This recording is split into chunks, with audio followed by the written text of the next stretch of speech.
Hello, hello. I return. Phil is here.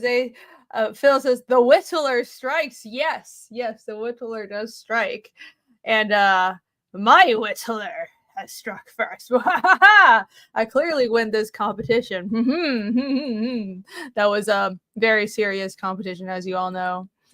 I am glad people like that trailer. Yay! I don't think the scooter video will change. I don't know how many times I play it, but I have never ran anyone over as of yet. That has not yet happened. I'm very glad to say. I try to not do that. I aspire to, believe it or not, despite all appearances, drive mostly safely. Hello, everybody. Welcome. Hello to another Fiendish update stream. I think today, I figured, well, what am I gonna do? Well, first of all, Fiendish has passed 35,000 over the weekend. So there's that. We are currently past 37,000 on the campaign. So thank you all so much. Thank you. That's amazing. And I have just released the first stretch goals on the campaign. If you guys read the campaign update, the first campaign update, you would have seen that. So I'm going to talk about that. And I speculated about some things that I might do as stretch goals further on into the campaign in the update. So we're going to talk about that as well. I figure, like, if I make an announcement, you got to tweet about it, post an update, email, and stream. So make sure everybody knows. And like stretch goals are important. And people have been asking when you're gonna release the stretch goals because we're only 5 days into the campaign. But I feel like once you've obviously the comic is funded, so I should be releasing the stretch goals. So now the first couple have been released, and there's some fun stuff there, especially for all of you who joined the launch stream. So I've got a little gift for you guys in there. But yeah, we'll get into that. But let me say hi to chat. First of all, I'm enjoying everyone in chat singing along. That's a great song. I love the song in my trailer. That's been on my work playlist for years and years and years. That's a song by Wordruna, the Norwegian band Wordruna.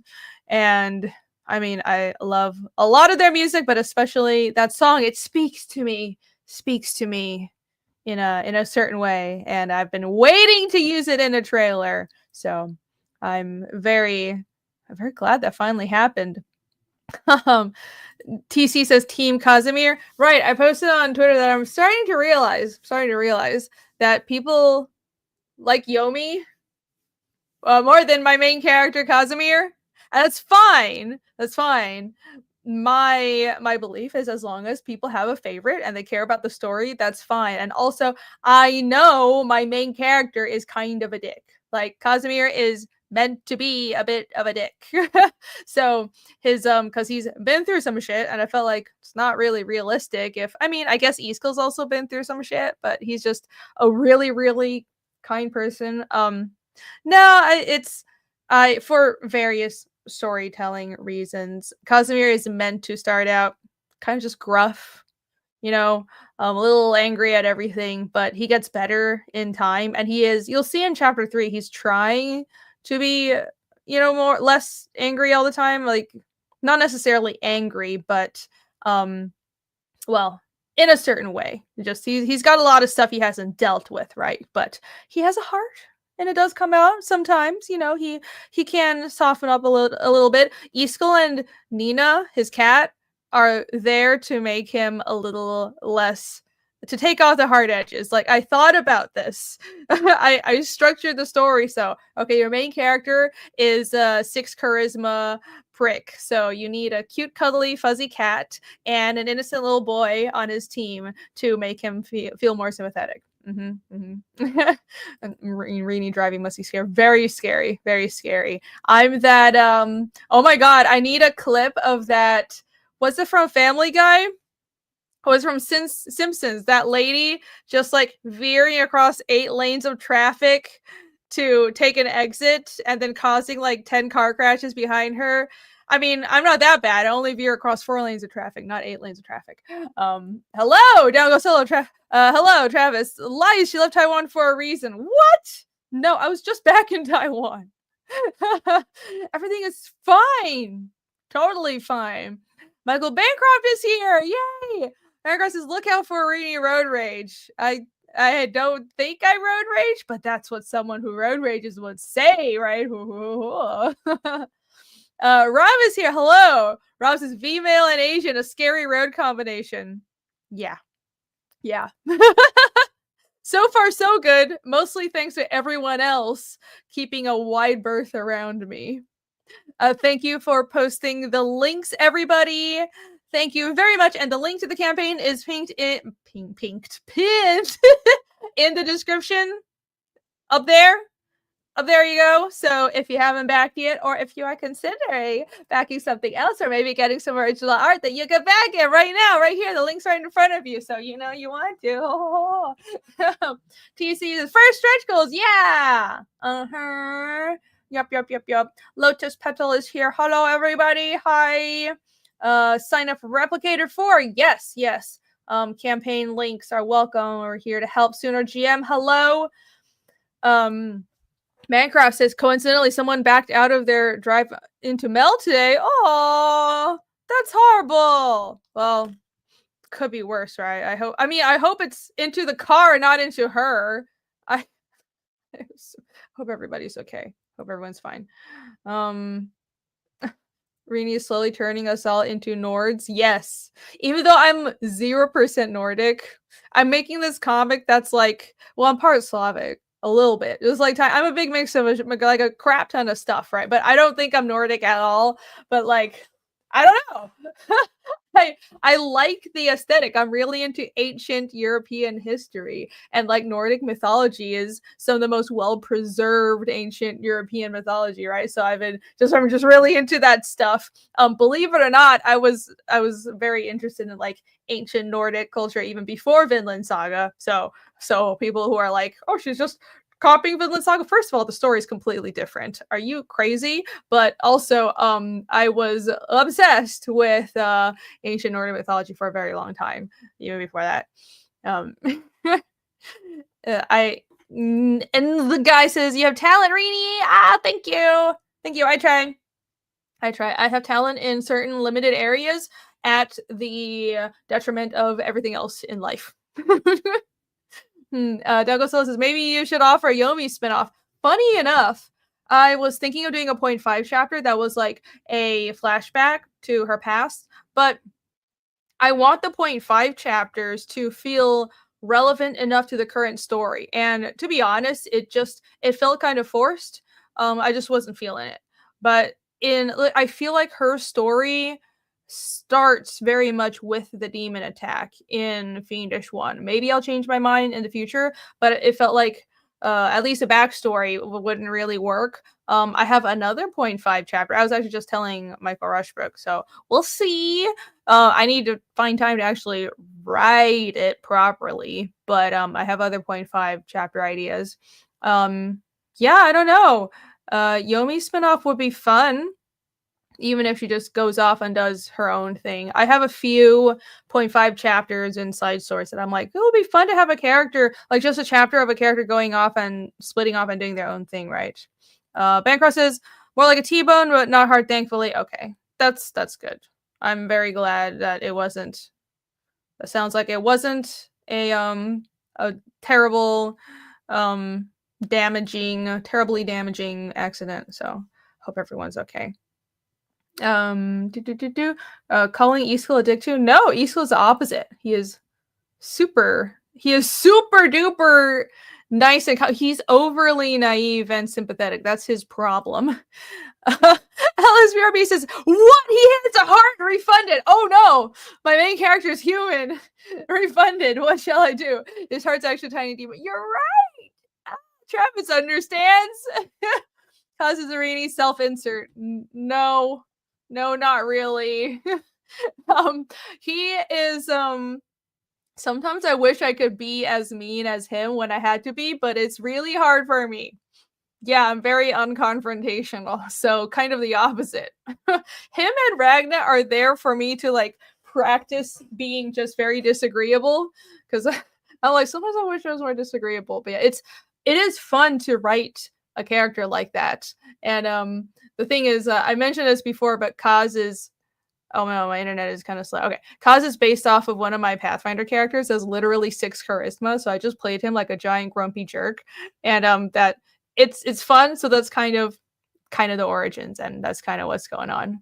I'm sorry if I missed any chats. I'll try to not miss super chats at least. He's part demon.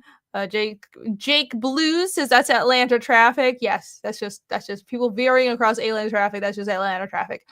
Replicator says, Rob says, Rainey's always hitting speed bumps. She doesn't realize they were people. No! I have never harmed a single person in my driving career.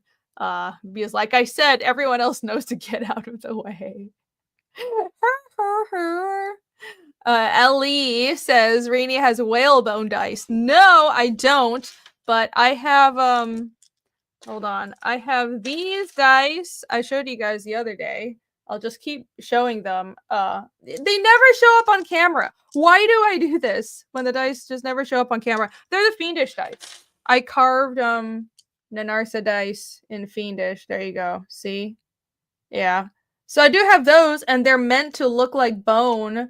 I've been wondering if I should replicate them because I can cast and mold them myself, but I doubt that there's demand for them. But I mean, if everyone in chat is like, please, yes, have that as an add-on, then I will. But I've kind of just been, I just made them. I'm kind of just in denial because it's a lot of work to like mold and cast them. But if people want them, I will make them. She does have a Fiendish dice. Yes, maybe they're whalebone. No, they are plastic, and I know they are plastic because they smelled like crap when I was carving them because I had to use my pyrography tool to carve it because just a regular Dremel wasn't working, and it was horrible. I did actually wear a mask for that. I have learned my lesson, so I won't give myself lung cancer. Let's see. Bancroft asks, "Are you planning on having all your 0.5s drawn by Rushbrook?" That wasn't the plan from the beginning. He has his own thing as well, but I am planning on having him on more 0.5 chapters because he's so good. He fits the Fiendish style so well. So definitely more work for Rushbrook. But yeah, shout out to him. He has a sign up for his own upcoming series, Dark Moon Saga. So I'll be pulling that up in a bit. But yeah, if someone can post a link to that in chat, that would be great. Go support him. He does great, awesome work. I need coffee recharge. Pardon me. Pardon me. We can make Easkell a jerk by chapter 6. What's funny is at one point I did consider the whole Dark Easkell route, but then I'm like, no, I think it's better to have a truly pure character who is kind throughout the whole series. Like, I don't think that's a spoiler. I don't think we'll be doing Dark Easkell. Like he has character development in other areas, but yeah, it's. I think there are some things. It gets kind of sad at some points, and I think it would be too much if I changed the young, pure-hearted character that much. You know. We need a Yomi what if story where she chooses vengeance. She already chooses vengeance. What are you talking about? That's why she's with Iskal and Casimir. She's just kind of a normal person, and she's like a little girl. She doesn't, it's not like she's some warrior that can go slay all her enemies. But yeah, she's part of the journey of vengeance and figuring out where the demons are and who's behind them, which we start revealing in chapter 3. Oh my gosh. All right, let's catch up on chat. Maybe I should pull up the campaign. That'd be a good idea, wouldn't it? Wouldn't that be great? Comment just says, "Hey, can you tell us a little bit more about your whittle card?" Yes, I can. And let me pull up the campaign. Here you go. Cool. Oh wait, let me use my new setup. Whee! There we go. Haha. Sure, I can be big and expressive, and also you guys can see the campaign. All right. Let's see. There we go. Okay. So if you go to update tools, there. As you can see, I just posted the first update on the campaign page, and first I okay, there's a lot. I'll just go through the update. I'll just go through the update step by step. First of all, yes, we've patched past 37,000. Thank you, everyone. The next stretch goal, the next goal will be 40K, of course. So hopefully we can reach that soon.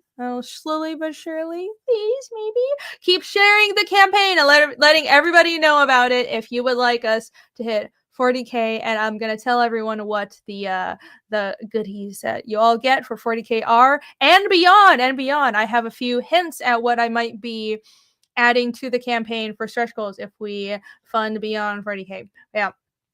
As a reminder, I did add on the older Fiendish trading cards. So if you missed that email, this is a new add-on. It took a while to work. There was kind of a day where it was like on and off. I don't know if I made a mistake linking the trading card add-ons to the perks, or if Indiegogo was glitchy. I don't know. It was probably me. It's usually me. But either way, if you missed that or you weren't able to add it on, as a reminder, if you backed the campaign before this perk went live, you should have an email with a secret perk link that has free shipping. So you can just add that on. Actually, a lot of people have added it on. So thank you so much. I'm glad people enjoyed this. It's one of those things where, so in for all previous Fiendish campaigns, and I have one of the trading cards here. You can see the Casimir card right in the middle on the right there, and here's the actual Casimir card. It's been a tradition, shall I say, for Fiendish campaigns that a lot of the stretch goals are these trading cards. And I have a trading card artist, shout out to AC, an old friend of mine. She's really good. And we stat out the characters. First of all, the characters. The trading cards are characters, creatures, items, and all kinds of other stuff. They can, and I'm thinking they can even be actions and other kinds of elements from the story, as long as it's from the world of Fiendish and within the comic book. We can make a trading card out of it. I'll commission AC to do a illustration. I do the colors. We've got this collaboration going on. I like the look of when she does the art and I do the colors on these, and I think we've established a look for it. So I want to continue them and just always have us do this style of a trading card for the Fiendish series. Anyways, on the back, as you can see here, this is a mini character sheet for Casimir from chapter 1.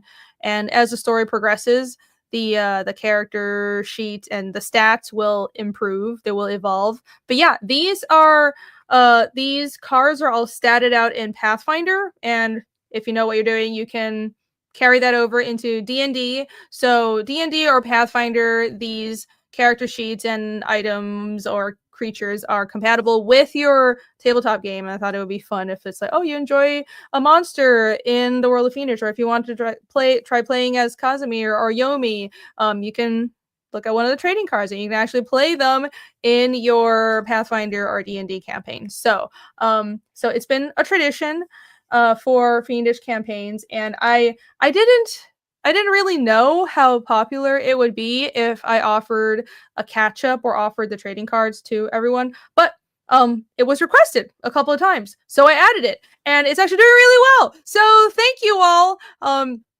If you think something would be really cool to have on a Fiendish campaign, let me know. I'm listening, because I have ideas for like side items like the Ragna notes and stuff. But if you guys really enjoy the trading cards, let me know so I can make bundles like this, and I can make more. Maybe I'm thinking of doing special editions of the trading cards from now on. We can make it a whole thing if you guys are having fun with this. So thank you to everybody who has gotten this as an add-on.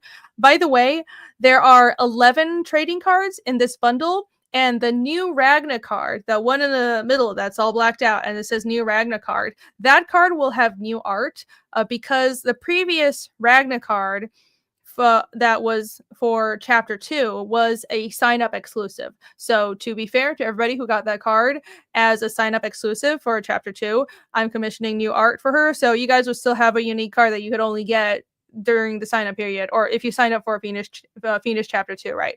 If that makes sense. So that card will have new art. Everything else is a bunch of cards that actually I still have. I've got boxes and boxes of them. So I'll package those up and ship those out to you. So yeah, that is a thingamajigger, and that is new on the campaign. Let's see.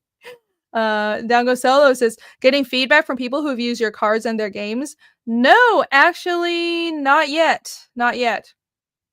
I don't know if anyone has actually tried to use these characters in their games, but if you have, let me know. I think that would be great. Let's see. Even I haven't really played the characters. I've played Yomi in a kind of a side campaign. Like it was only like 1 or 2 sessions, but then we kind of like that module trailed off. But I did play Yomi, and that was about it. But yeah, I'm not averse to playing more of the characters. I think that would be fun. That would be fun. I haven't played Pathfinder for a while because I've been too busy. But yeah, let me know if you got these cards and you've played or used any of the items and stuff in your games. Comics Legend asked Rini, will that exclusive card be signed?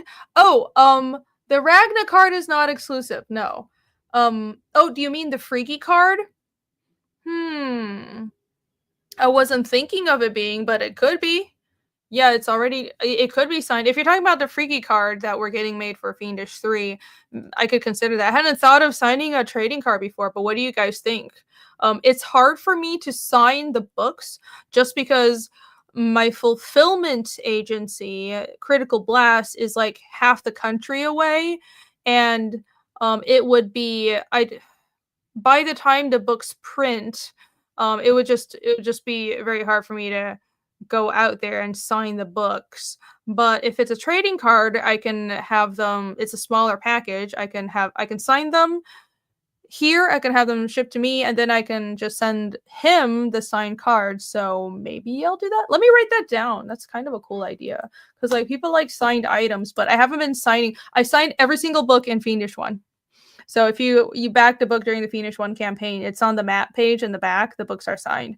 But just because I haven't been doing my own fulfillment since then, because I realized that really is just not my game. First of all, I'm really slow at it. I'm really bad at logistics, and I want to draw. I don't want to be packing books. It's fun at first, but then I just start pulling my hair out because I make mistakes and I catch my own mistakes, but then I have to redo packages. Anyways, it was hell. So I'm really grateful that I have Critical Blast to help me right now. But yeah. So that's why I haven't been signing items from campaigns, but I'll think about it. I'll consider maybe sign Freaky card, question mark. Okay, we'll think about that. Was it a gingerbread Yomi? No. If you guys don't know, I talked about it. I have a gingerbread man character in Pathfinder. That is probably one of my proudest character that I've built. Wow, I can't talk today. I need more coffee. But yeah, he's a gingerbread man who's like a foot tall, a very big gingerbread man he's a Titan Mauler, so he's built for fighting larger creatures, and his Earthbreaker is a baking mallet, and his sleeping bag that he carries around on his back is an oven glove. It's adorable. I love it. Oh, also he's a barbarian. So he has rage, right? And he has a special kind of rage because he's a construct and he can't take regular rage. But anyways, he eats little jelly candies to rage. It's great. It's such a good feel. Okay, I'm gonna stop talking about Pathfinder now, but it was a lot of fun. It's an oven mitt. It's so great. Is it a sake night? Not unless we hit 40K. No. So if you want to see me drinking, let's hit 40K, boys.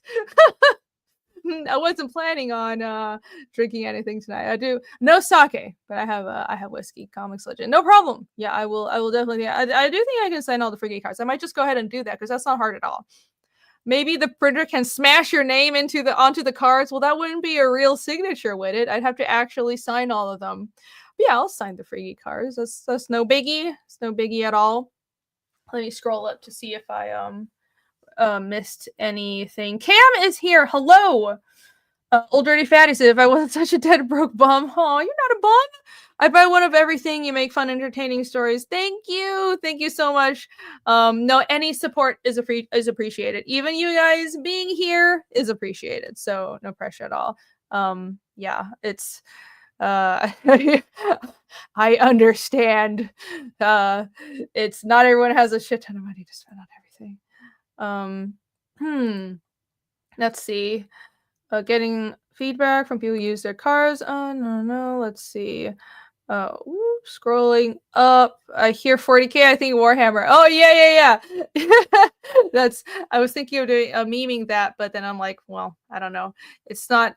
I don't play Warhammer, so I don't really know the memes. I just know a lot of people who play Warhammer. Yeah, I don't have the time to get into another obsessive hobby.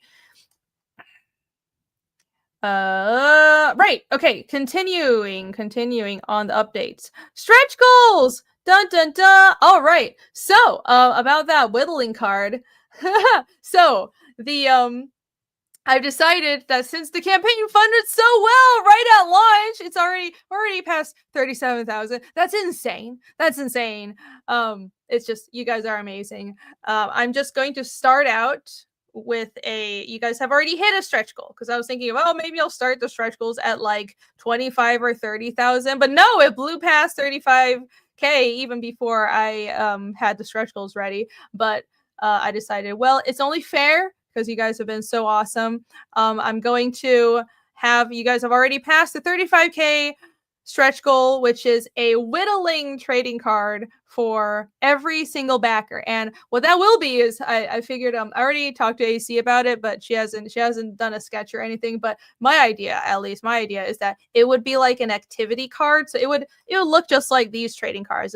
She'll draw art for it and we'll have descriptions on the back. But I was thinking of like something funny, like if you whittle the certain a kind of like figurine, it gives you an all-day bonus on this or that, and it's like a concentration task, and that's how we stat it out, because you do have those kinds of things in Pathfinder. It's like certain rituals to prepare spells, or certain actions, like if you spend an hour in prayer, you get certain abilities from your gods depending on your class. Like those kinds of things are all over Pathfinder. So I'm like, I can just make a card for whittling that makes it this ability boost card, and that might be fun. And but yeah, and there's a thing that rangers have called enmity fetishes, which are not that kind of fetish, you dirty minds. What that means, it's like a token. It's more like a token, fetish as in token. So it would be like a rabbit's foot or something, or like a claw from an animal. And if they focus on that item for long enough, they gain bonuses against that creature for the next day or so. So that is kind of a ranger thing. And anyways, something similar like that for the whittling card. TC says, well, I like this idea. I'm glad. Bancroft says, all this whittling talk, it's like we all forgot about Rainey's penchant for bulges. Oh no, I'm trying to make people forget. No, I'd rather talk about whittling. Yeah. As bulge tool, guys. The bulge tool in After Effects. That's what I was talking about. Nobody believes me. Listen. The bulge is 50K. Yes. If we get to 50K, I don't know how what would even be a funny trading card to do with that other than the obvious. So I don't even know. I want to keep it mildly classy for the book. Just mildly, just mildly. Not too classy. I don't need to be too serious around here. Uh Jolly Roger says, as a world builder, you would enjoy the Warhammer lore immensely. That's what I heard. I don't play, but the stories are unbelievable. My favorite verse. Cool. Yeah, that's what I keep hearing. And like just from the way people who do play talk about it, it's so expansive and it's so world building heavy, and it seems like it's just really dark and really involved. And that's the kind of world that I like. I mean, I love Berserk. But it's mostly I don't even have time to play Pathfinder, and I've sunk enough hours into that hobby over the years. I just think I would never get any drawing done if I got into Warhammer lore, but it looks like fun. Like the figurines are so beautiful. It makes me I want to paint the figurines. All the designs are so cool. But yeah, I don't I don't think I have to. Gingerbread versions of my mains. That would be funny. That would be funny. Moon Trustee says, remember, boys, Rainy is a lady. I'm a lady. A lady. A lady like a lady. Rainy is so Whittler. The Whittler! Yes, Whittler. Jake is here. Hello. Jake says, I hope Carnal can get to even 1% as dark as Warhammer. What's funny is I think both Fiendish and Carnal are darker than they appear on the surface. Definitely not as dark as Warhammer. Warhammer, from what I've heard, is so many levels of fucked up. But yeah, with Fiendish, I'm not going for shock value or just straight up gore. It's one of those things where, oh, something will really casually happen to someone in their backstory, or just the concept is very dark, and I honestly won't even realize it at first. But then I have to draw it, and I'm like, oh, that was kind of fucked up. So you'll see more of that as the story continues. But yeah, I'm actually not trying to go for grimdark. It's just I've always liked horror, and I've always had a penchant for like, well, I like stories where the stakes are high, so that's what I'm going to write, right? But I'm not trying to make something that's grimdark. I'm not using that as a selling point. I want it to just naturally happen because that's what log those are the natural logical conclusions that the world I've built would come to. Let's put it that way. Yeah, TC says Mike Kun's revenge. Is my mic cutting out? Mike Kun doubles as a lie detector. Okay, my mic is probably cutting out. I don't know how to fix this. If I get too loud or high pitched, my mic just completely craps out. So I apologize. Aw, and Z guy thinks I would do well painting Warhammer figurines. Well, that would be great. If I had time to paint those. Hey, Down Goes Souls is getting closer to 30K. Yes, keep backing everybody and keep spreading the good word. Thank you so much. Okay, continuing on with the stretch goals. The next stretch goal at 40K is this sticker. If we hit 40K, which will hopefully be soon, hopefully sometime this week, please, if everyone may be so kind, everyone will get this free Yomi vinyl sticker. And yeah, I think the stretch goals, I'm not gonna reveal all of them yet, but let me check what I have built so far. The stretch goals that I have are, let's see, I have at least like 4 or 5 trading cards that I can do for this book. I don't usually do too many stickers, but Yomi plays a big part in the story right now, and you guys have already gotten a Ragna sticker, so I figured a Yomi one would be good, and it'll be a nice vinyl sticker just like all my other ones. It'll be like the super durable thing. But yeah, if you get to 40K, you'll get this sticker, and okay, I decided to take a risk, and reveal a little bit more about what I'm considering for the future of the campaign. So, because I apparently hate myself. Other, as you can see, other stretch goals I'm planning for include Spot UV for at least the limited edition covers. So this is going to be far in the future, and I am going to set it as a very high stretch goal. Believe me. But I do want to do Spot UV.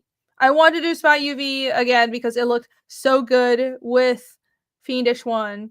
The Fiendish 1 campaign books, they had Spot UV on the covers, like the white title for Fiendish, and it was just gloss, while the rest of the book the covers were matte or satin. It looks so good, and I love it when comics print their covers like that. But it's just, I had a nightmare of a time with it. I'm not going to get into it again, but it's hard and it's expensive to do Spot UV. But if we do get to a high enough goal, I'll do it. I'm talking to my printer right now about doing that. A little hint, or I don't know, a hint or something, but I'm also looking into other cover treatments that aren't Spot UV. So it will be something that we can add as along with the Spot UV, or it could be something that we can do in lieu of the Spot UV. I have a pretty cool idea, but I'm asking my printer if they can do this, because I don't think I've seen anyone else do it before. But I will keep my lips sealed for now. I don't want to spoil what I'm thinking of, but I've got some pretty cool ideas. I think you guys would like it. Right. Okay. And the big one. If we get to a high enough funding amount on the campaign, I want to have a stretch goal of a free blank sketch cover variant for everybody who bought original art and everybody who got the Give Me Everything tier. And as you can see, the Give Me Everything tier, this is the featured perk over here. That is everything new on the Fiendish 3 campaign, all new printed items. So that's all 4 variant covers. The 3 public variants that everybody has a chance to get, plus 1 mystery cover that is a perk exclusive. So that's already 4 variants. You get all the Forging Fiendish making of books. You get the Ragna Demon Notes and a perk exclusive sticker. I try to make this perk really exclusive, and you definitely get your money's worth. And I had planned to add for the possibility of adding even more variants to this. So just so you guys know, this was the plan from the start. Of course, you get a bunch of like trading cards and prints and stickers and whatever else are from the stretch goals, right? But if there are any variants, it'll be included in this. If there are new variants for Fiendish 3, it'll be in the Give Me Everything perks. So yeah, I didn't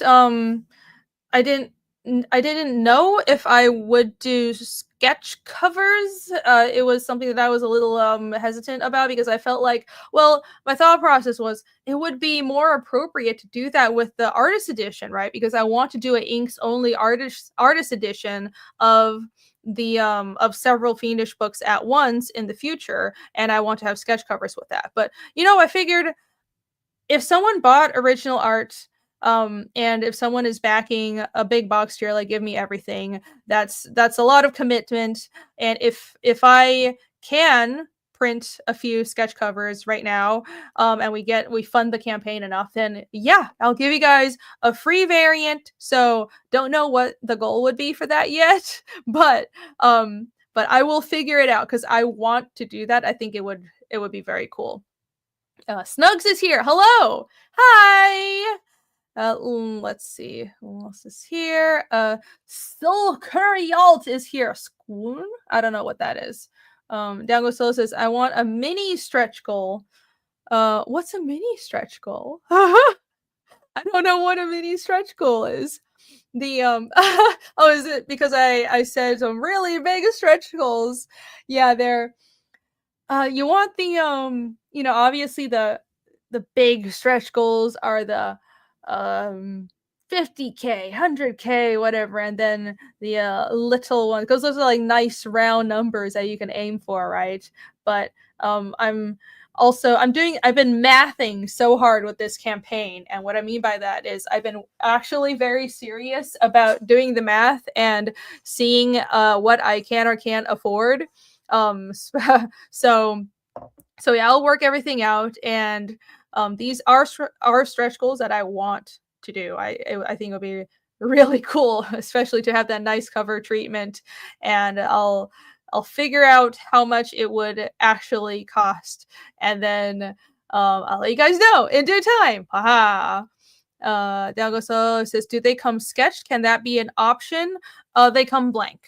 They come blank. I'm willing to take a few commissions. I might have like a separate add-on perk for a commission, and it will be limited just because I won't have time. Like the pages come first, right? If I have to do a sketch on every sketch cover for everyone who got the Give Me Everything tier, I would never get any pages done. So I'm being realistic. But if you come to a convention and I'm there, I'll do a commission on the sketch covers. I'll give you guys a discount because you back the book and all that kind of stuff. And maybe I'll have an add-on, like a secret perk, just like I did with the trading cards. If we do reach that goal and you guys get the sketch cover, where I'll for a very select few, I will do a drawing. That's what I'm thinking of right now. The Give Me Everything perk is a no-brainer for anyone who can swing it. That's right. That's what I was hoping for. Because you got to have a range. I understand that, like, not everyone has $200 to drop on a fantasy comic book. But so, that's why you can get just the main cover or any of the other variants. But if you can swing it, I worked very hard to make the Give Me Everything perk absolutely worth it. It's got so much stuff in it. Right now you get 8 books, and that's more than the Give Me Everything for chapter 2. That's as much or more, I think. Oh no, because the chapter 2 had the regrowth art books. Yeah, I'm not selling those on the Fiendish campaigns anymore. But yeah. Right now it has 8 books, and it might have another variant if we reach the goals. So absolutely worth it. Absolutely. Let's see. What about the original art tiers? Oh, sorry. I wasn't following that conversation. Stamp covers, get them stamped by everyone in the block to get an exclusive variant. That's kind of cool. That would be difficult to manage though. Like you're gonna have to track us all down at conventions, and not all of us do conventions. That would be difficult. Yeah. Oh, but well, hold on. The let's go to the campaign story. Oh my god, I'm scrolling forever. I have a lot of stuff on this game. There you go. Dun dun dun. That's when you use stretch goals graphic. So free whittling trading card for everyone already. Oh no, I need to change the numbers. I got those numbers wrong. I need to move that down 35k and 40k. So I'll edit that in just a moment. Whoops. But yeah, that is an error. The bonus here, the bonus that we blew past right on launch day is the first 100 backers of the upcoming campaigns for all 4 of us members in the creative block gets a free trading card from the print that we did for Heroes Con. So it's kind of a digital stamp rally. So we are kind of doing that already. So yeah, that's the best way to do it without it being a giant pain in the butt. Jay says, I didn't do any math and it worked out fine. Did it though? Did it? What about those gold foil covers? I don't think anything turned out fine. Bad example. Yeah. Let's I hope you find a printer that can do gold foil without it breaking the bank.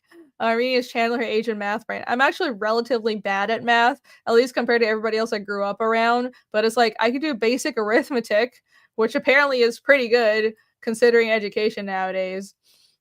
Hail Woodrow is here. Hail the chat, basically, and putting all the streams on for watch hours. Yay! Thank you so much. I appreciate you being here. That is support and dedication. Have a great rest of the stream. Have a good day and enjoy cleaning. Well, I don't know if cleaning is enjoyable, but add oil. That's ganbare in Chinese. We say add oil. Jiao. We're teaching Chinese here. Anyhow. Stamp cover would be quite neat. You think so? We'll run it by the boys. We'll see what everyone in chat thinks. That would be interesting. If there's a way to get the stamp cover to everybody, right? Then that would be good. No, nobody said it would be easy. Okay. So it would be a ultra high difficulty thing for you can get a stamp cover, and you would have to find all four of us at conventions and get them stamped. That, I mean, the reward for that has to be really good, right? Because that's ultra high effort. But yeah, I don't know. That would be fun. You're already 7 million in debt for that gold foil, man. That stuff is expensive. I don't know why. I did gold foil once on my first print run of Regrowth, and I got it printed in Taiwan, and I don't remember the gold foil being that much, but I also did a small print run. And I think the fact that you have a ton of variants is probably doing it. But yeah, I am not doing gold foil. No, thank you, sir. Only spot UV. It's enough pain as it is. Hello, Camel. What's up? Hail. Thanks for joining. Yeah, add oil. It's how you say like it's like a motivational line. You know, like ganbare in Japanese. Nobody speaks Japanese here. It's add oil, jiayo in Chinese. What is a stamp cover? This concept is new to me as well, so don't take my word for it. But my interpretation of it is it's like a stamp card but on a cover. And there's a design, and there's somewhere for you to stamp, and if you get stamps from all four of us, you get a special reward. That's my interpretation of it. Has anyone done a stamp cover before? This might be a novel idea. How about a foot cover? What is that? I don't want to know. What is that? If we get all four stamps, do we get a free sandwich? I don't know if you want a sandwich made by any of us, but it will be a good reward if you go and get all those stamps. So that's very, very high effort. Ganbare! Yes, exactly. Terry Bogard, hail! What's up? Yes. Add oil is now part of my lexicon. Yeah, I say it all the time.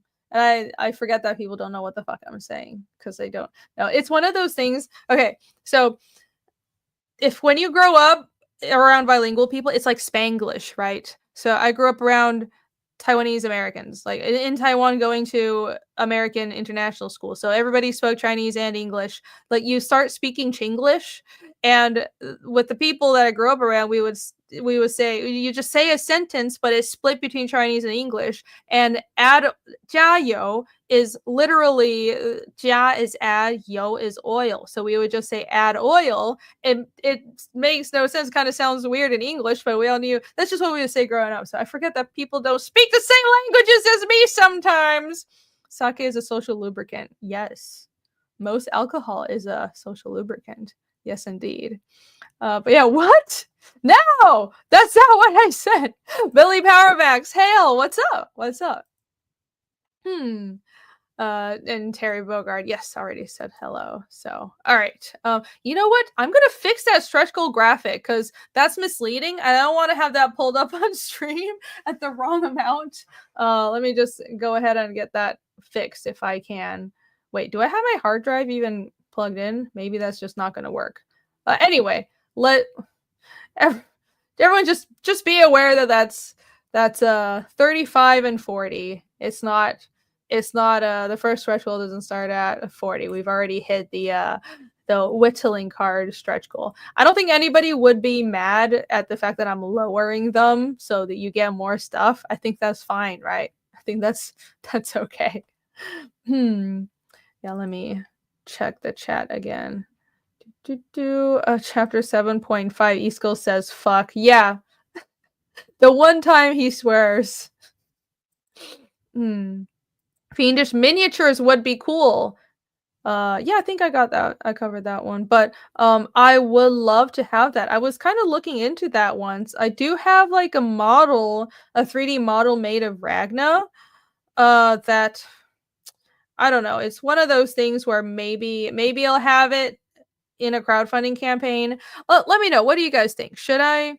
Because someone was saying they were surprised I didn't have a standee with this campaign, but I wanted to keep the campaign super book focused, and with just with the fact that there's already so much stuff. Like, I wanted to do the Forging Fiendish books, and there's, if you, with the 3 previous books for Fiendish and the Forging Fiendish books, that's so much stuff to add on. That's so much stuff in the campaign already. I was feeling like, well, this is getting a little much, but apparently people don't mind, and also the trading cards.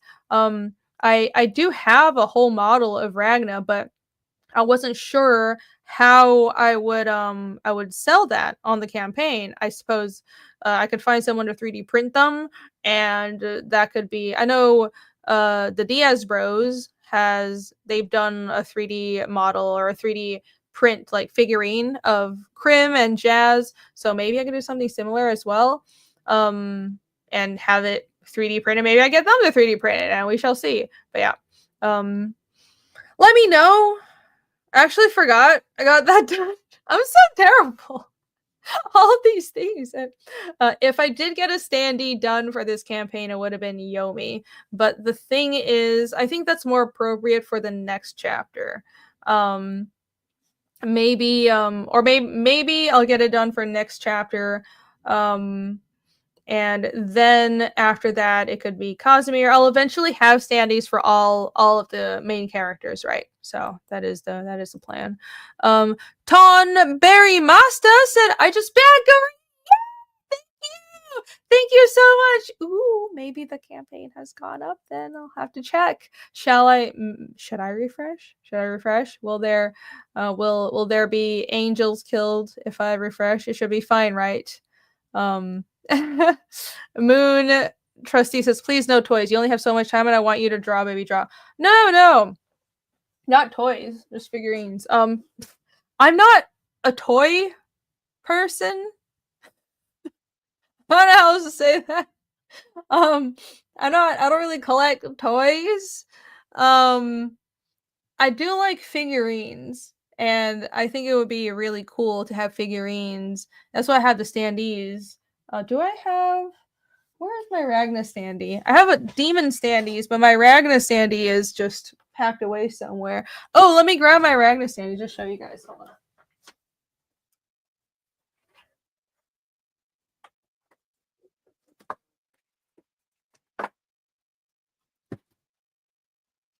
Oh my gosh, where are they? I don't know where my Ragna one is at.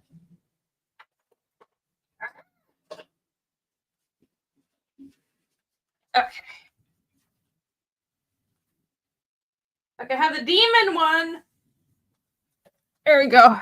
Here is the lighting makes it look terrible, but this is a demon standee from chapter 1 of Fiendish. You can't just get these on the store. It's part of why it's not on the campaign. You can nab them from the store. The more time goes on, the more I'm like, maybe I should just have this on the campaign as well, because I already have a bunch of these.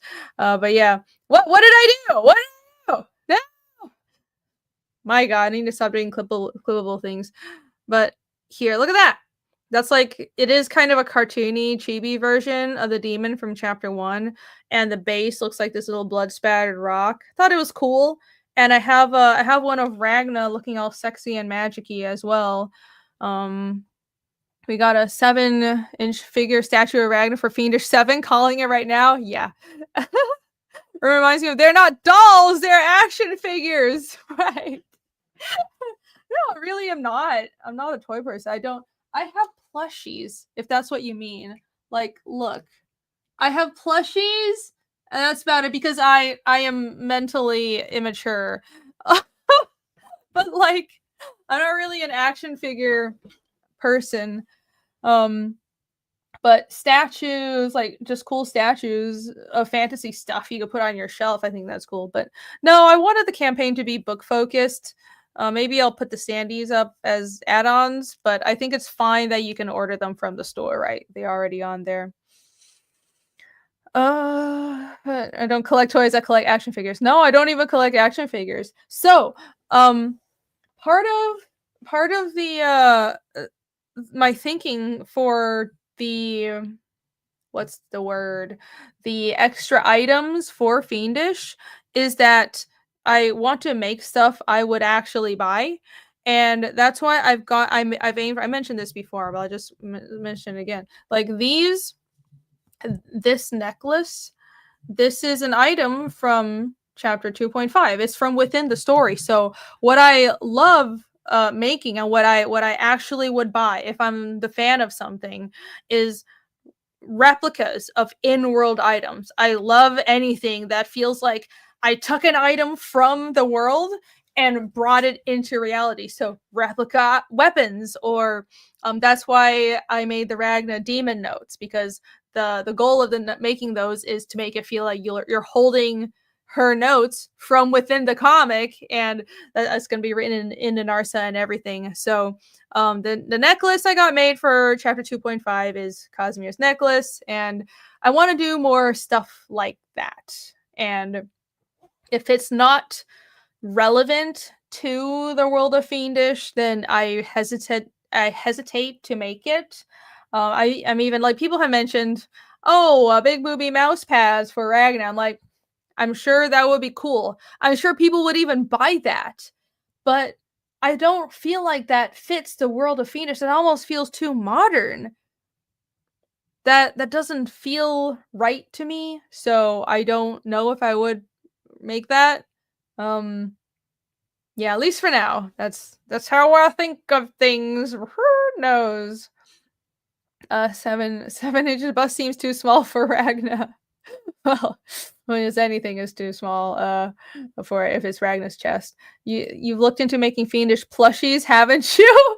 I have thought of making Nina plushies, but the difficulty with that is basically every plushie manufacturer I can find is, I want, like, I don't want this to be like some kind of, statement or anything, like some kind of moral statement, but I try to get everything made in either America or Taiwan.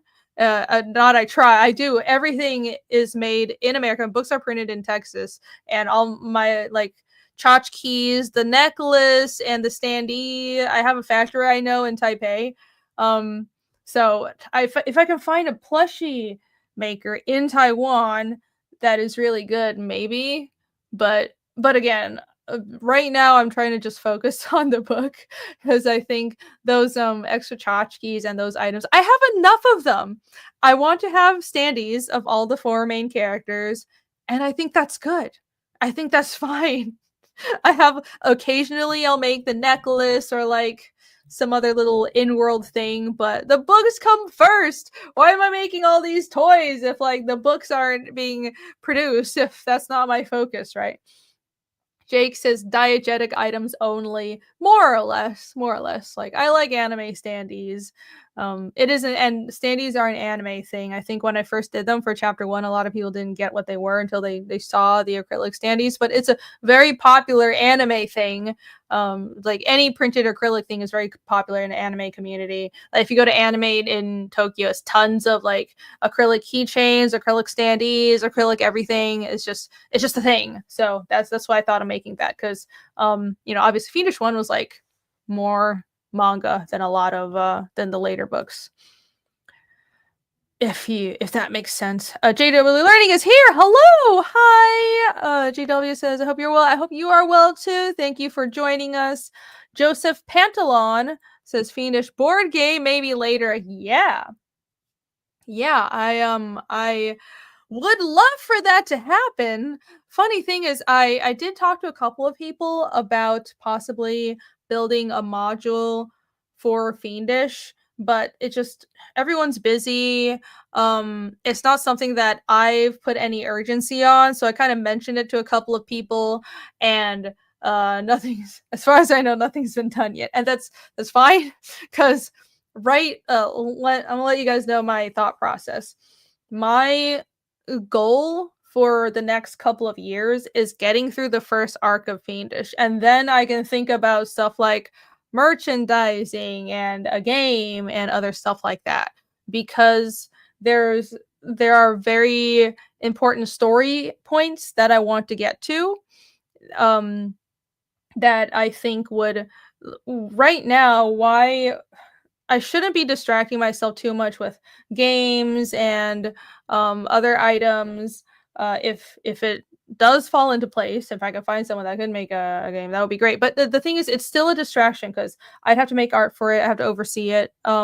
Like right now is not really a time. But when the first arc is done, you'll see what I mean because I want to complete at least the first major development of the story, and then you kind of know what Fiendish is about because it's so much more than demon infestation, and they're trying to track down these demons. There's so much more. There is a philosophy behind everything, and when they go to Dorvo, what they uncover, it means something. So I want to get through that first, and once that understanding of what my goals for this project are is out there, then I can relax a bit and take a step back and think about merchandising. But like, maybe I should just draw pages for now. But yeah, I mean, I love tabletop games, so more games, tabletop games that hopefully will come someday. I'm not opposed to the idea. Jake said the modern stuff could go on your web store. That's kind of cool. Yeah, I think so. I'm less strict with it's not like everything I made for Fiendish is diegetic, right? Let me pull up the web store. Since Jake has mentioned it, I might as well. I might as well. Here you go. Dun dun dun. Look at this beautiful website that I built. And yes, I built it. I built all of it. Spent many hours and I'm constantly tweaking it and improving it. But yeah, I'm so proud of this website. I think it looks great. But yeah, I have a shop on here. By the way, I added a section just for the books. So here you can see English books, Japanese books. There's even a Spanish edition of Fiendish 1 that I still have copies of that. So if you want that, you can order it right here. But yeah, I have a shop, and I'm less strict about the stuff here because obviously I have apparel, I have wall art, I have all these prints, and the standees are right here. See? Oh, that's the Ragna standee. Let's click through so you guys can see. Yeah, look at that. Mine is still in the convention suitcase because I brought it to Florida with me. But there's Ragna and the demon, and it's really cool. I came in with this idea for them to come in this acrylic square that has artwork from the comic printed behind it, and you just pop them out, and you actually get a free keychain. If you look at the let me zoom in, the Hellion Arts little logo over here that I'm circling, and there's a little hole at the top, and that's somewhere for you to put like little key rings. Do I have one? Haha, I do. I have stuff just hanging all over my computer table, and I just okay, hold on. Try. There we go. Okay. Here. It's like that. See? There you go. It's a little keychain. I had it hanging on my mic. Like that. And the I have one from the Demon standee. It's another one. Here's a little Hellion Arts logo and the Fiendish logo right there. So it's like a free keychain that you get with the standee as well. I think it's pretty cool. So I have these on the website already, and I do like that concept. I guess I'm already doing that. You can get all this apparel, hats, jackets, mugs, all kinds of stuff. So this is the more modern stuff. I'm not opposed to having merch, but for the campaigns, I like to focus on the book and have diegetic items. I think that's what I would like to do. Next on body pillows, probably not. Probably not. Probably not that as well. JW says, what about an atlas of the world? Not just a map, but a full book with details about the lands. Okay. So, yeah, I hadn't thought of it as an atlas, but that's kind of similar to the world building book that I'm planning. So on top of the actual campaigns for each chapter of Fiendish, the campaigns that I'm hoping to do, that I'm planning to do at some point, are the artist edition, like the oversized inks only artist editions at some point. I think I'll do that when I'm done with the first arc. A lot of stuff will happen when I'm done with the first arc of Fiendish. There's 2 more books. My God. But time flies. We'll be there in no time. So when the first arc of Fiendish is done, I would like to do a inks only edition of all the chapters so far. There will be a collected edition, and I would also like to do separately from that a world building book, and that would be stuff like the let me look in the back of this is a copy of Fiendish 2. Yeah, and you guys have all seen this before, but I'm just going to go over it again to reiterate for anyone who hasn't heard from my past streams. The stuff like this, the world building info that I have at the back of every Fiendish book so far. These are a couple of pages explaining rune casting, one of the magic systems from the book. I will have basically a whole book of this. But they're all this, but also explainers of species and locations. Like here are a couple of species from the book, and just locations. It'll be like a lot of text, but also art. Think of like it's like the World of Ice and Fire book, but I don't think I'll write it from like the perspective of a maester or anything like that. It'll just be this is the world of Fiendish, and there's a bunch of like behind the scenes stuff, and that'll be the lore dump book. Knowing that I eventually want to do a world building lore dump book stops me from yapping on about world building in the comic for your enjoyment. Or to your benefit, more like, because I know it's annoying to just go on and on about world building, so I avoid doing that as much as possible. But yeah, an atlas. That's cool. So no Figma style action figures? Not really. The 3D model I had of Ragna is kind of like that, but maybe that's something I would have on the store, right? Just because of how I prefer for my campaigns to be. I'm big on the campaigns being clean and focused, and yeah, let me go back to the campaign page. I feel like it it bothers me when it's like, you know, I know that campaigns are a great way to because it's a campaign and it's a great way to advertise an item. More eyes, there are more eyes on any item that gets put up on a campaign, but still, the point of the campaign for me, a comic campaign for me, is the book, right? It's not selling t-shirts or selling figurines. That's just personally what I think. Thank you for the link. No Go Solo. Yes, thank you. I didn't even mention the website, but yes, fiendishcomic.com, and there's a shop tab right there. English translation of the Spanish version, please. Why would I do that? That is the English version. That's just the English edition.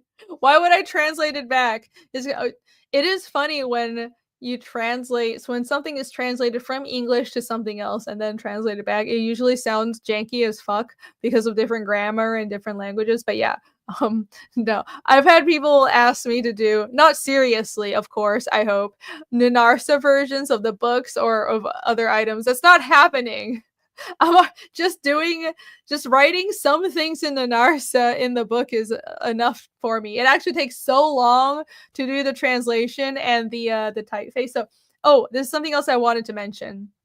I have a preview for Fiendish, and it's pretty much ready. I have a few pages here, but it's like about 15 pages that well, right now they're pretty much ready to read, except I need to translate the Nanarsa. I was gonna put them up without just with the Nanarsa in English, but then someone mentioned that no, it has to feel like you have to commit to we're stepping back into the world of Fiendish, because in like the first or second page, Ragna and Casimir are speaking to each other in Anarsa.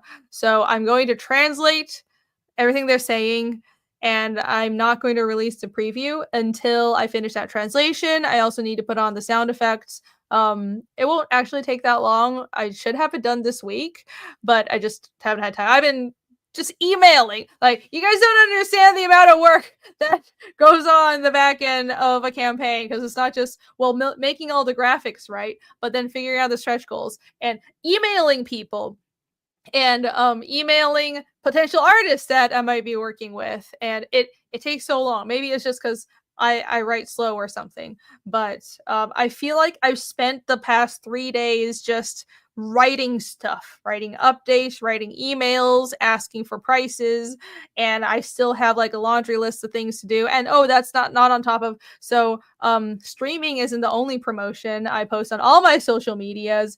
It's a lot of work. But anyways, I really I really want to get back to drawing pages and getting this preview done. Hopefully that'll be done this week. But right, anyhow, we were talking about translations. You guys will see more pages soon. I hope that's exciting for you guys. I think that's something that I'm excited to present. I'm planning on having a pretty big free preview for this chapter. So it'll be 15 pages at first. It's a 70-page book. Like, I mentioned some story elements in another stream, and someone was surprised that I was spoiling that. But I'm just telling you guys, don't worry. There's so much in this book, so much happens that I'm really not worried about spoiling a couple of things, especially early on in the book, because the things that come later in the chapter are great, and that's still going to be a surprise when you read it. But yeah, I'm a firm believer in if you want eyes on your project, you need to make it easily accessible, and having some free pages and little snippets for everybody to read is a great way to do that. So I have no problem with that. Alex says, Aragna Sandy art is fire. Thank you. Yeah, I like to do the whole team in that style. So maybe I'll get my factory to do the rest of the team, and I'll have that up on my store. Who knows? Maybe I should do that. Don't have one on my keys. No, it doesn't fit the aesthetic of my keys. Also, I don't like my keys having too much stuff on them. It's annoying and dangly enough as it is. Yeah. Cute. Oh, you're talking about the keychains. Rob. No, I refuse. I don't play those games. Everyone on the block is we're all wonderful collaborators, and we are all equals. Are we winning? Yes, we are winning. We are winning. Henry Bemis is like the Song of Ice and Fire map book they came out with. Yeah, the World of Ice and Fire book. That is really cool. So I want to have something like that at some point. Let's see. Alice VRB asks, reading to your elemental and other magical planes have livable regions / cities, probably beyond the scope of Fiendish, just curious. The elemental planes, if it's like the plane of water, it would just be all water, and you would have, it's kind of similar to like the world of Fiendish, and I think D&D as well. I know no, the world of Pathfinder. Got it mixed up in my head, sorry. I know Pathfinder better than D&D, but in Pathfinder, you have like, you can go to the plane of earth or the plane of water, and everything is just water and everything is just earth. And the creatures are earth creatures who can swim through stone and stuff. Or in the plane of water, everything is water. You have like water elementals. And I was thinking in the elemental planes of Fiendish, that would be similar. So you would have creatures, and you would have elementals that are intelligent. They would have their own societies, but it's not. I don't think it's like somebody from the plane of transience, which is the plane of living things. Transients, things are born, they live, and they die. Our world, more or less, in the world of Fiendish, they would be able to go to like the plane of air or the plane of water and just survive, because unless you bring your own oxygen or some way to, you just be floating in air, what are you gonna do? What are you gonna do? It doesn't really make sense. But yeah, you would have elementals that have intelligent civilizations there. Yeah. Hmm. Continue. Still haven't refreshed the campaign. Should I refresh, guys? Should I refresh? Hmm. That would become a game of Taiwanese. I'm confused. I'm way behind in chat. I apologize. Okay. Transient? Fiendish has an entire plane of hobos. Yes, that's exactly what it means. That's exactly what it means. Oh, Sumo Thori was mentioning tsunami. Oh gosh, yeah. Yeah, I just heard about that before the stream. Apparently, there's a tsunami warning for the Pacific. Um, ugh, careful, guys. Um, I think the earthquake was in Sakhalin, which is like it's like the Florida of Russia, but it's frozen. That juts out above Japan. But yeah, I think that's where the earthquake was. So Japan is on tsunami alert, and of course the rest of the Pacific. So be careful if you guys live in that region. That's no bueno. That stuff is scary. Thankfully Taiwan doesn't usually get tsunamis, but I don't want to jinx it, so yeah, fingers crossed. Promoting is a ton of work. Yes, it is, and it's not just streaming either. It's not just streaming, even though I need to stream more. I really haven't streamed that much.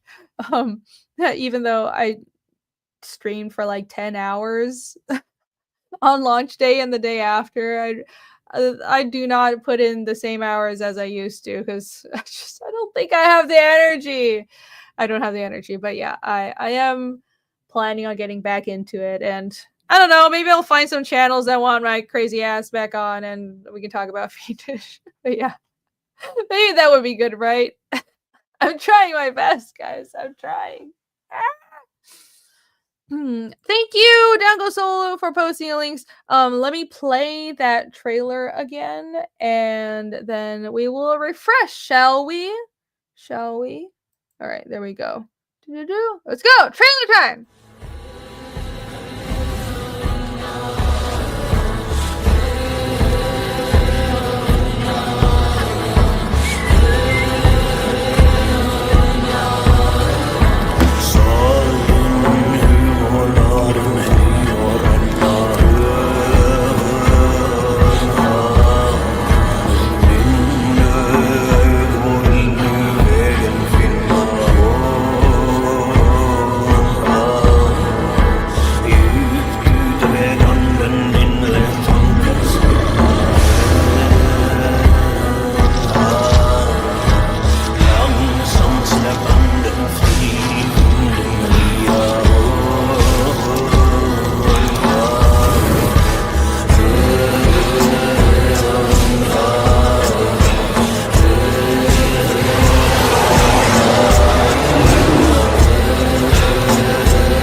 Aha! Dango still asks, any issues using this music for your trailer? Well, what I was told is I'm not monetizing it. Like, I'm not selling the music, right? Um, Funny enough, with all the previous trailers I made for FIENDISH, either I used licensed music. Like FIENDISH 1 trailer was licensed stock music from Adobe, and then I asked for permission with the FIENDISH 2 trailer But then everybody else was just using songs that already existed. It's like, well, you're not selling the song, you're not using it for money, and so I was told that it's totally fine. So yeah, it's not a problem as far as I know. And I don't intend to monetize it. I do, funny enough, speaking of trailers, I am working on like another one. I want to do like a voiced trailer. Have you guys seen the Carnal trailer? It's so good. The Carnal Kickstarter trailer. I want to have one like that. I just didn't have time to hire voice actors and all that shebang. But yeah. Um yeah, if I want to, part of me is like, just gonna have a bunch of new trailers and just keep dropping them throughout the campaign. Why just have one? But we'll see. We'll see what we can do. We'll see what I have time for. Agent comes to accept you're using it to sell your book. That's not the same thing. I'm not selling the music, right? So yeah, I mean, if it's a problem, I'll talk to Word Runa. I'm happy to either get their permission to be like, no, but it's something that everyone else has used it for. It's for entertainment purposes. It's just for it's like a fun thing that you're making for your book. So as far as I know, it's fine. I got Lotus Petal said I got me a sweet perma cover when I'm back. Thank you very much. Lotus Petal said the Cardinal trailer is high art. Yeah. It is really good. Sci-Fi Horizon says just bought 2.5 and 3. Awesome. Thank you so much. Yay. Jinja Ninja said that's Wardruna. I love those guys. Yes, I love their music. JW says maybe a full soundtrack for chapter 4. I did commission someone to work on some music, but they're just not done yet. Yeah, I want to have actual original soundtracks for Fiendish. It's just that takes a long time. Like, I know a music guy. It's really awesome. He found like a Finnish vocalist, and he's trying to get some vocal stuff from him. But I mean, my music guy, he works in gaming, so he has like a real job and everything. So it's taking forever. But yeah, if that comes out, that would be cool, and I'll make like a new trailer just for Fiendish for that. Let's see. Agent. I don't think it's concern trolling. If it was an issue, people would have gotten into trouble with it a long time ago. Like I understand what you're saying, but I think it's fine. It's one of those things where it's like, if it's any issue at all, especially because it's not like I'm trying to take business away from Word Runa or just take their work, right? I admire them, and if they have a problem with me using it, then I wouldn't. But it's a common thing to use in comic trailers, and it is something I'm just making for fun, right? And I'm intending on making more trailers that are voiceovers or with my original music. But God, I love this song, and I wanted to do a trailer just for fun, for Fiendish for a really long time. So yeah. Let's see. Using a song in an ad can count as commercial use, so I wouldn't say completely fine. So using it as part of the song, it falls into not worth the cost of lawyers. Now you guys are making me think I'm in trouble. Fine, taking the trailer down, never playing it ever again, guys. Goodbye, trailer. There you go. I'll just have a silent footage with me doing bad singing in the background, and then that would be the end of that. Getting close to 38K. Thank you. Let's actually finally refresh, because I still haven't refreshed yet. Hey, look at that! Almost at 38. Yes! Thank you so much. That is, how much is that? That's 113. Math is hard. Only a little bit over 100. So thank you so much. Only a couple of backings. If somebody just backed a couple of catch-up tiers, then we would be at 38,000. So that would be really great. Much appreciated. Much appreciated. You can do a cover of the song. That would not go well. That would not go. The joke is I'm bad at singing. Now I demand this bad singing Rini edition. I mean, I can make it, but I would probably get refunds. I'm just gonna make AMVs of popular music to advertise Carnal. Yeah, just do that. That's how it'll that's how you sell your comic, apparently. Peaking mic, let's go. I am never gonna figure out how to get this mic to not peak. Almost at 230 backers, yeah, not 230, almost at 430. Counting is counting, my dude, counting. But yeah, just had a flashback to a million Linkin Park AMVs. That stuff is, I love that stuff. That's like all, I have like a big 2000s playlist that's just all that stuff, and it's, I love it. I can't get enough of it. No! I was getting sad. 4 beach whales found on the coast of Japan. No. That's so sad. Yeah. Has there been a tsunami yet, or is it still just a likelihood? Because I hope it's hopefully there isn't a problem. Hopefully it doesn't hit anywhere where humans live. But yeah, that sucks, dude. He was using metric math. Yes, them British math. Them British math. Okay, let's see. What else do I have to cover? I intended for this to be just a short stream. I wanted to cover the stretch the stretch goal announcement, which let me go back to the updates. If you guys missed that. Again, there's the trading card add-on. So first update for the Fiendish campaign is up.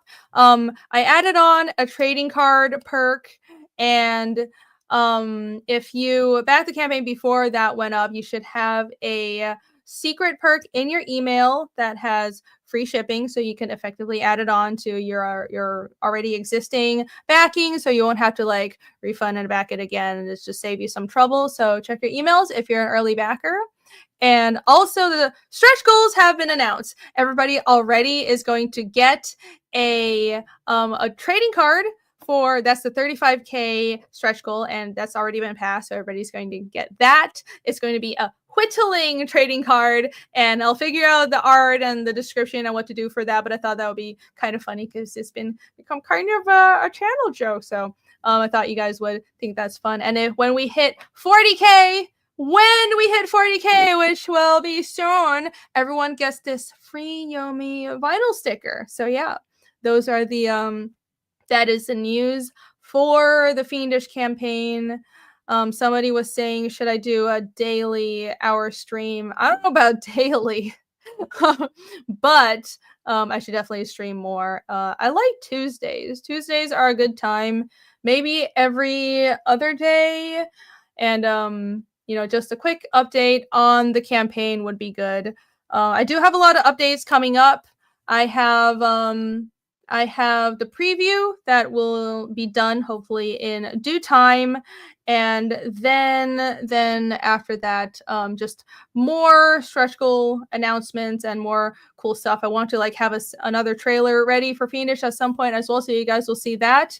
And the idea was I wanted to keep the ball rolling, right? Have more releases and, of course, more pages to share with everyone as the campaign is progressing. So there's always new stuff to see. So stay tuned, everybody. I'll have lots of updates and everything for you all. Jinja Ninja James, hello. James is in Japan. He says we're okay in this area of Japan. I haven't seen anything else to cause concern. Well, that's good. You're in southern Japan, right? Because I know Taiwan's not super worried either, as far as I know, because they're really far from Sakhalin and kind of like under the curvature of the Asian continent, and southern Japan is further away as well. So hopefully it stays that way. Hopefully everything stays fine. Stay safe. Stay safe. JW says that's a nice sticker design. Thank you. I wanted to go for something fiendishy. It's long overdue that I have a Yomi sticker. Lotus Petal says itty bitty whittle card. Yes, it's just a whittle stretch goal. Just whittle. Preview read along when it's done. Yeah. No, I do. I'm really enjoying the read alongs. as if I've done a lot. But I did a Fiendish 1 read along, and I thought that was a fun way to prepare for the chapter 3 campaign. So yeah, when the preview is released, I'll do a stream and we can all take a look at it together. And hopefully that'll be an exciting little thing for you guys, because you get a super early look at the chapter, and you get to just sink back into the world of Fiendish. And I'm super excited to show you. All the pages look so good. James says, my daughter Monet loves the comments that I got from Osaka. She says hello. Hello, Monet. Thank you. I'm glad she likes them. Oh, that's so cute. I'm really glad she likes them. And thank you for getting the books. How many pages is the book? It's this chapter is 70 pages. Yeah, it's a 70 with 70 story pages, and the book itself will have maybe, I always add like about 10 more pages of extra content. Well, it's like credit pages and stuff, a few pages, but about 5-6 pages of extra content. So extra art, world building material, and stuff like that. So there's extra content outside of the actual story pages. But yeah, 70 story pages. It's a big book. That's why I take over a year to draw most of these, and the least of which is also because I had a day job while drawing the early books of Fiendish, and that definitely eats up a lot of your time. And I took a day job for I had a day job for a while last year as well, so it's not like I'm doing this full time. I am now, but yeah, the reason for people just wonder, why did you draw really slow? I mean, I'm not a very fast artist, but I've just had a lot of other stuff going on. But yeah, they're also big books. The main Fiendish books are like 50 to 70 pages, and the 0.5 chapters are like 25 to 35 pages is my goal. That's what I'm thinking. So like a little more than a standard American Comics issue. That's what I'm thinking. But yeah, these are thick books. Is essentially a trade paperback, and I want you to get a good chunk of story all at once. That's how this story is meant to be read. JW says, I really like the green cover. This one, yeah, that's the permanent market cover. So with this campaign, someone had mentioned with previous campaigns that they wish the permanent covers were available during the campaign, because what I had been doing is all my campaign covers for previous Fiendish campaigns were exclusive to the campaigns, and after the campaign I would draw another permanent mass market cover, and that would be that would come out with the following book that would be available after the campaigns. But I understand that's kind of like, I don't even like doing too many variants, because I feel like I'm just, just extorting people for money. So like some people like collecting variants, but also if I do, like, I don't think I would be able to stand myself if I did like 10 variants for a book. But with the permanent covers, I decided to make the permanent cover available on this campaign. So all the other covers are campaign exclusives except for this one. So fun fact, in case that wasn't clear, I have a little graphic here to hopefully make that more obvious. But yeah, the main cover on the left, that's the main campaign cover. The dark cover is also a campaign cover, but it's only available on the first and last day. And the perma cover is what this book will be printed with going forward forever and ever, as far as I'm aware. So that's my game plan right now. Moon Trustee says less variants the better. Yeah, you gotta have some variants, because some people do like collecting variants. There's also, I know some customers have made it a tradition to collect the dark covers, for example, because I have series of, like, every book of Fiendish has a dark cover, so I want to keep doing that, just so people who are collectors can have that option and they can get what they want. But at the same time, having too many variants is something that annoys me, so I don't want to do it on the campaigns, on my own campaigns. Hey, Dan Plagle is here. Hello, what's up, the extraordinaire Boob Dan? How are you doing? Dan says, back this book, friends. Fiendish never disappoints. Thank you so much, Dan. I much appreciate it. And I hope you're doing well. We haven't talked in a while, but we got to catch up, dude. We got to talk and maybe do some drawing. Yeah, thank you for stopping by and saying hi. Alex posting links to Carnal gold entry on Kickstarter. Yes, Carnal the Barbarian is live on Kickstarter right now, so everybody go check that out. John DeVoice says, I'm looking forward to any upcoming draw streams, especially if it involves drawing the mystery cover. We shall see. We shall see. I do want to do draw streams. I can do that. Yeah, that is something I can do.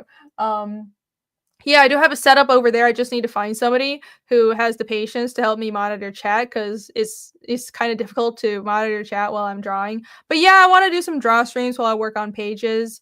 And that should be fun. So I just need to jump back into it instead of keep saying, oh, I'm gonna do it. It's one of those things just like launching a book where you just have to get started and stop overthinking it. So yeah. Yep. That's something that I'll do. Down Goes Solo says, don't be too shy with the variants. People want more art. Yeah, I don't think I'm being too shy. Let me go back to the Fiendish website. So I'm going to go to the cover guide on the website, which again is really awesome. By the way, if you haven't checked out the cover guide, you should check it out. If you look here, I have Fiendish one. Technically, these two are the same variant cover, but this one is the damaged one. There's like a little nick on the cover. So I put it as a separate variant because I sold it as like a damaged edition at a cheaper price point. But yeah, so Fiendish one has 1, 2, 3, 4, technically. That's the Japanese edition cover I'm thinking of using. So there's kind of like a Western edition and an Eastern edition.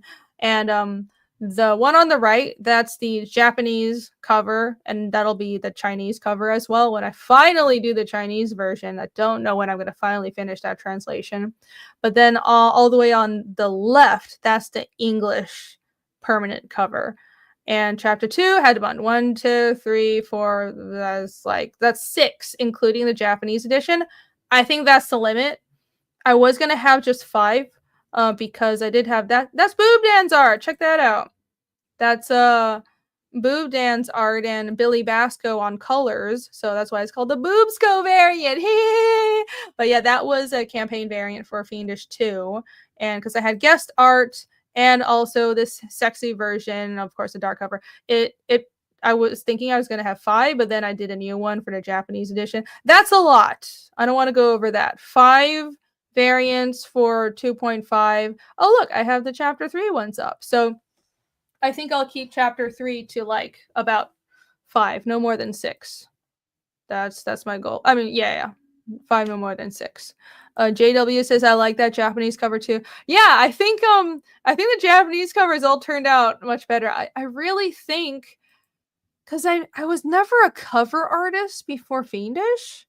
Like with these, with this one, the Fiendish 1 covers. This one is the only one I think really just turned out great from the start. But this, I think it turned out okay.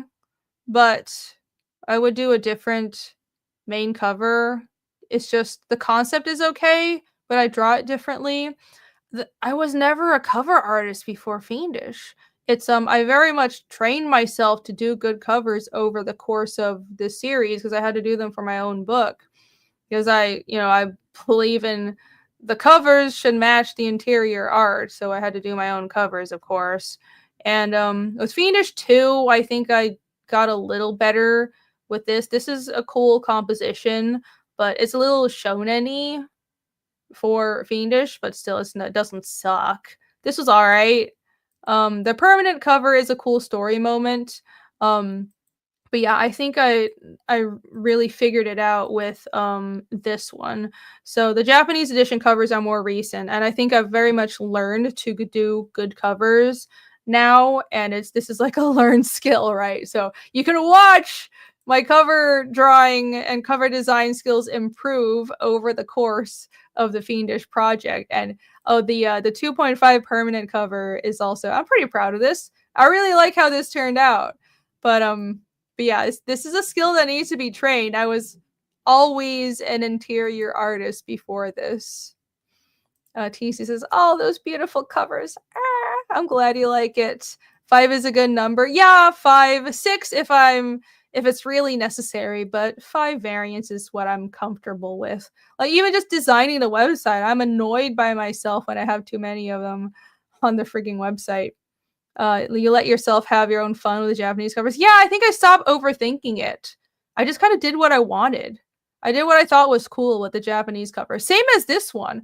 I'm starting to realize, like, my big creative breakthrough recently is just do whatever you think is cool and stop overthinking it. And it sounds really basic, but like, I think a lot of artists have trouble doing that because we're very concerned with what other people think. It's just natural because like you're drawing art for other people, but at the same time, I think it really sets you free and you make better art when you just stop giving a shit so much and just make what you think is cool. Because if you're enjoying it, if you're feeling it, then people will see it. It's like they can feel the passion and the that you're enjoying what you're doing through the artwork. But yeah, this cover I'm pretty happy with, and I definitely was like, I think this is cool, so I'll just draw whatever I want, and it turned out fine. Turned out good. Yeah, here are the 3 covers for chapter 3 so far. 3. There we go. And I think those all turned out pretty good. Really detailed, but hopefully they're not like too over detailed. Not too overcrowded. Kalmages, I'm not so sure about those colors on the Japanese versions. They gave me this odd feeling that they were produced without a license. Oh yeah, Jake colored the Japanese edition covers. Yeah, do you have a license to color your comics? Man, England is getting crazy. All this like how are you guys gonna have an internet? I don't know if the news I've been seeing is just biased or what, but it just seems like, man, you guys have got some censorship issues. But yeah, I gave Jake his license to color these covers. So good job on the covers. They look great. These cover colors, fantastic, especially this one. I love how this turned out. I think it turned out wonderfully. And this one is beautiful as well. That simple white background.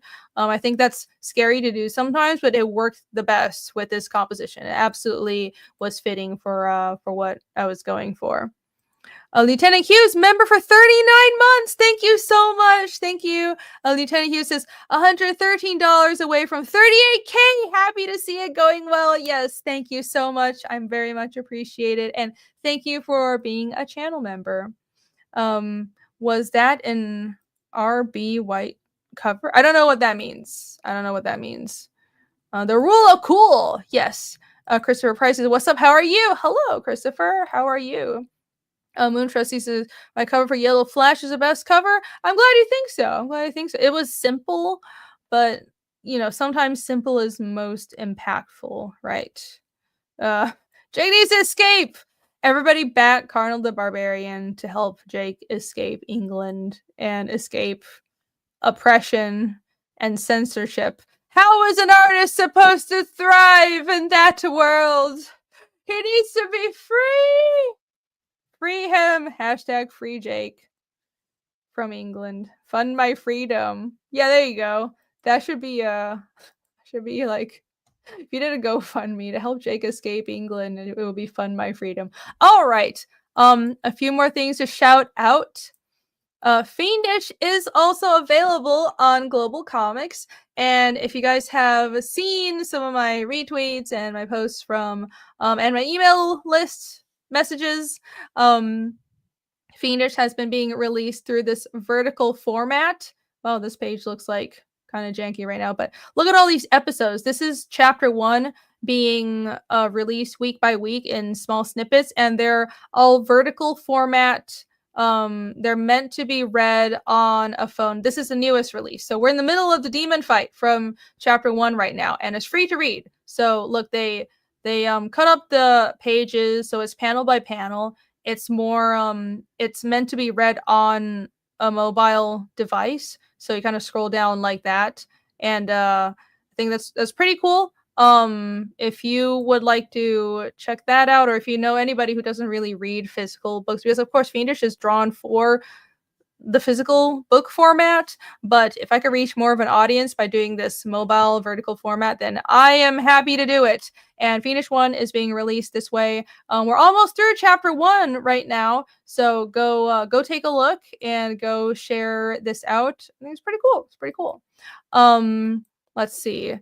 Speaking of, where are my promo tabs? My God.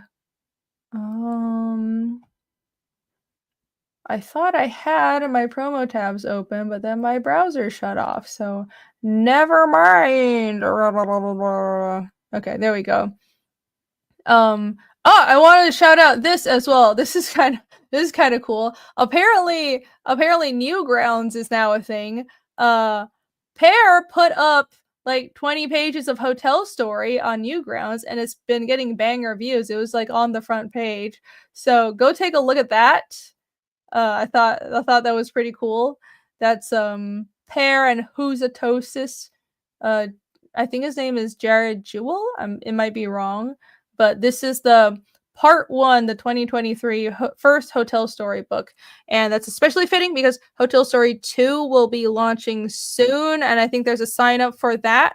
So everyone go sign up for Hotel Story 2, launching very, very soon, very, very soon. Let's see. Thank you for the links, Marumi. And thank you for the link as well, Alex. Thank you very much. Kevin from Michigan for $5 Canadian dollars. Kevin says, your book looks great. Thank you. Also, grass to Phil on coming out recently. What? What is going on? I'm pretty sure Phil, what are you talking about? Coming out about what? I'm pretty sure Phil isn't gay. But hey, no judgment if you are, Phil. Thank you very much for the super chat. I appreciate it.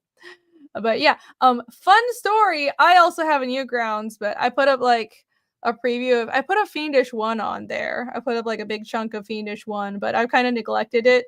Because I mean, it looks like a fun platform, but like, I don't know. It's not. I don't think Fiendish really fits it, but anywhere I can post art, I'm happy to. I still post on my freaking DeviantArt that nobody sees, but I have an account from like way back from high school, so I'm keeping it around, and I'm going to keep posting my art because you never know that one person who will still see it on that platform and buy a book. You never know. But yeah, here, check this out. Hotel Story on Newgrounds. Good stuff. Good stuff. And since we've been talking about it, Cardinal the Barbarian on Kickstarter. This is doing very well. Look at this. Almost at 7,500 on a Kickstarter. And this is the secondary campaign. The launch was on Indiegogo. So he launched on Indiegogo first, and then this is the secondary campaign on Kickstarter. And look at how well it's doing. There's this Kickstarter only cover by Kyon Aoki, a really, really good cover artist from Japan. He's done covers for like Common America and a bunch of other things. He draws such cute girls, just absolutely adorable. And look at those animated banners. Wonder where that idea is from, but they look really good looking animated banners. And he's got this whole preview that I'll quickly scroll by because I don't want to get in trouble with YouTube. But yeah, look at this cover. Beautiful. So if you want that, go back this book on Kickstarter right now. There's all this other not safe for work stuff and my cover. Yeah, back my cover as well. Yes.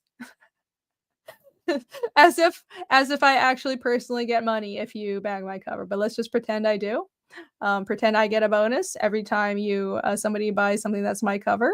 So yes, go get this right now. And also I wanted to shout out, okay, one more thing. Promo tabs. Real professional here. Several things. This is Dark Moon Saga. This is the sign up for Michael Rushbrook's book. Michael Rushbrook is the artist on Fiendish 2.5 and prospectively, hopefully more side stories for Fiendish, more guidance for Fiendish. So he does great work go to this website right here. It's darkmooncomic.com and sign up so you'll be notified when he launches his own project. I know he's been doing more personal comic stuff. He just recently put out Phantoms. He had that at Heroes Con, which was his a short original comic. So it's really great to see him doing more personal original stuff. And Dark Moon Saga is like his own epic fantasy that will be coming out eventually. So go check that out. Yeah, I've been making a note that I want to shout this out. This is Dalgo Solo's comic, Wrecked. It doesn't nearly get enough attention, but I have a cover for it. And if you like dark fantasy and action, then you'll love this book too. And honestly, it looks really good. And the interior artist is C. Thomas Anderson. Look at the interior art. This is really good interior art. And it's manga style. It's screen toned. And it's like so textural and beautiful. So if you like dark fantasy like Fiendish, I feel like you would like this as well. So go give this some love on Indiegogo because it should be funding more. And I did a cover for it as well. There's my cover. Nice pile of bodies. Real perfect selling point. I feel like I really captured the spirit of this girl. My spirit animal over there. Sometimes I want to do this as well. Sometimes we just have days like this, right? Sometimes it just happens. So if you feel like you also have days where you feel like becoming like this, then back this book and support Down Go Solo, who is chat mod and link extraordinaire. He's always here supporting us. So thank you, Down Go Solo, and go check out Wrecked. Should I let me post a link for that? Can someone get the link? Oh, thank you for that. Alex already got it. Wonderful. No problem at all. No problem at all. And thank you for the links to Michael's work as well. Much appreciated. Oh, I have the best mods. All right. That is it. I think I'll call that a stream. I'll call that a night. I want to keep it nice and short, relatively speaking, as far as my streams go, right? Penny letting her inner beast out when she drew that cover. I suppose so, yes. No, I'm very proud of that cover. I think it turned out great. I can't wait to see it printed. And I want to see the book funding more. So it's like Yomi if it wasn't a loop bitch. Yeah, she does kind of look like Yomi. It's the curly hair, and it's just the way I draw faces. Like, there's a certain way I draw faces. Oh my gosh! All the shout outs. Yes, how could I forget? My gosh, I must shout out the Lucent as well. Because listen, Bancroft was kind enough to help launch Fiendish. So one last shout out. Of course, the Lucent Fractured Mind that is live on his own website, thelucentcomic.com. Go back. I did back this. I think I got both of the covers, if I'm not mistaken. The interior art is by Rod Looper, colors by Bancroft. I'm really enjoying seeing more people doing these Gaiden books, these 0.5-ish books. I know he's not calling Fractured Mind a 0.5 book, but it's like a prequel to the Lucent series, right? So I think that's really cool. Art is beautiful. If you want to delve a little more into the world of the Lucent and find out some things that happened to Ella before the main series, then go check this out and give Bancroft some support because he also is always here to support us. He's always here to launch and support and just be awesome in general. Rob says, yeah, the Lucent didn't help you defeat my evil. Oh, Rob, you're not evil. You're not evil. I would never say so. And you're not. Okay. What am I doing? There we go. Okay. All right. The lack of a 0.5 numbering is an oversight. I don't it's not like it's a is anyone else doing a 0.5? That would be funny. It's not like I really mind. He's trying to not pay royalties. I don't have the concept of a 0.5 copyrighted. It's not an issue. She's totally evil. Sign up for Replicator 4. Yes, also sign up for Replicator 4. That's right. That's right. Do that. Okay. All right. I will actually go now and get back to drawing. Thank you guys for joining me. You're all awesome. Have a great night. Have a great night. And I'll see you guys next week. Should be Creative Vlog. I think it's Phil's channel. I think. I might be wrong, but we'll see. Okay. If it's not, you guys will find out on Twitter. All right. Good night. Bye. Peace. Peace.